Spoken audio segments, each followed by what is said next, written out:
And welcome back to Lucky Loaders 15, where I'll be giving you 3 of my best bets for tomorrow's race in action. Now, I just want to apologise first of all for not having any winners on my YouTube channel today. Our French 2000 Guinea selection, Shining Ocean. I thought he ran okay. He might want a little bit further, but I just don't think the straight mile played to his strengths. I think more of a sharper, maybe a track that's got a bend on it, that would probably play to his strengths next time out. And it'd be interesting to see if they go back to a track like Longshot or Chantilly with him. I think he's going to be more effective around a course like that. Again, I think the same applies to our French 1000 Guineas filly Samine. She was drawn out quite wide, and it paid really to be towards the stand side. I thought she ran okay. I think she was taken out of her feet quite early on. She was out of her depth. I still think she's a nice filly, definitely a Patent Company filly. But yeah, maybe today it just wasn't her day. And Trobeau for Andre Fabre was quite disappointing. But I think maybe the ground was against her and potentially the trip. I think she could be a bit more effective over 6 and 7 furlongs. Sometimes we think these horses in these Guineas races, they're going to run over a mile, and then all of a sudden they win over a mile and we're already looking further for them. And I don't think that's necessarily always the case, especially in the last couple of years. I think a lot of these milers, they haven't gone on. It's normally the other way around. They're better down in trip. You look at the likes of in the past couple of years, just some horses that spring to mind from last season, 10 Sovereigns, Advertise, they were more effective down in trips. So yeah, that's always an angle that I'm interested in. A lot of people said Victor Ledorum will go for the Prix de Jockey Club. To be honest, I prefer Andre Fabre's other runner, Ocean Atlantique. He beat our next best yesterday, Erska for Michael Nigg, and that's a really nice filly. And he did it with ease, Ocean Atlantique, and I think he's got a massive chance in the Prix de Jockey Club if he takes his chance. So yeah, definitely that's my thoughts there on the French Guineas.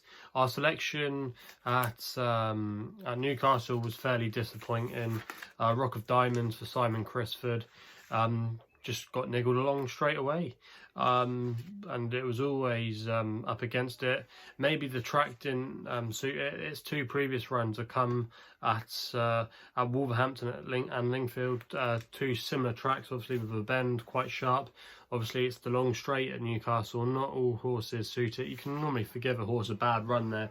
And I still don't think he's maybe not badly handicapped, but it's just the way it goes. And away from YouTube, we actually did have a good day because I actually tipped up Zodiacos. If you follow me on Twitter, make sure you do at Lucky Loads 15. We tipped up Zodiacos at 22 to 1, and we also as well said to have an each way play on Cosmelli. There was extra places out there, 4 places at 33 to 1. So if you took that advice and you got on, you would have definitely been up with my tips on there. But just unfortunately, if you only follow me on here, we didn't come out with any profit today. But yeah, it's going to be the way it's going to go still.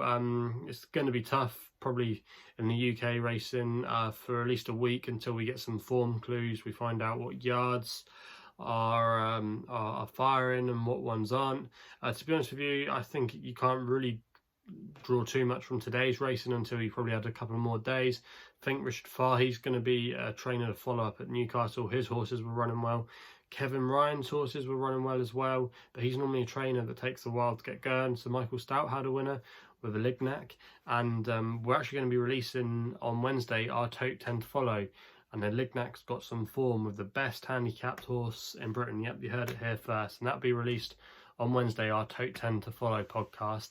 And if you haven't been following my podcast, what have you been doing? You should follow it.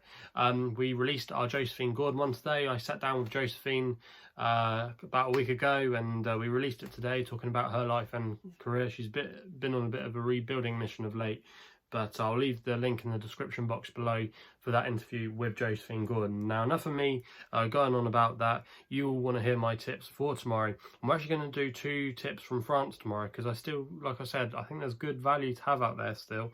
And we're going to start at Marseille-Borely in the 11:55 with my next best with a horse called Blue Hills. Now, this horse is currently 5 to 1 with bookmakers at the moment, and I'm going to recommend the Dirty Each Way play here. Trained by Jerome Rainier and Guillaume Millet is booked for the ride. Jerome Rainier's based down in the south of France, and this horse I thought ran okay last time out in a handicap at Vichy, and it's a form line that I've been following quite closely. There's been a few winners come out of that race and a few decent placed efforts, so it was a good handicap for the time. And this horse is going to have a really good draw tomorrow in stall 2.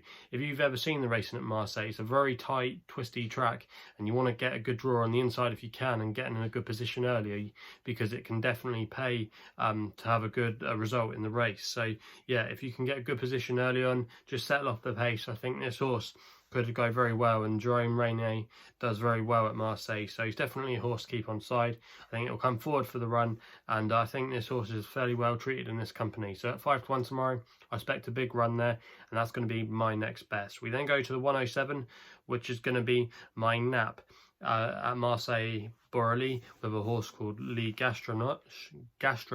I think that's how you pronounce it. My nap anyway, just a win-only bet. Currently 10-3 best odds I've seen out there. Trained by Frederic Rossi, who's doing really well at the moment, and Sylvain Ruche is booked for the ride now. His stable currently operating at a 28% strike rate. They've been having plenty of winners. They did us a favour on Saturday at Dieppe with a horse called Ever Sweet. So stable, like I said, in good form. Again, this horse is going to have a perfect draw tomorrow, funnily enough, in the same stall 2. So again, if this horse can get into a good position, I think it's got an outstanding chance tomorrow. You can forgive it its run last time out when it was actually favourite for the handicap at Marseille. Probably needed the run, but dropping back into a claimer company, first time actually it's ever been in this class before, is definitely a massive positive. And I just think at the weights, and still lightly exposed, hasn't got to the bottom of this horse yet, running in a claimer, I think they found a perfect race for it. And at 10-3, I'm going to make it my nap tomorrow. And with the yard in form, I just think it's a cracking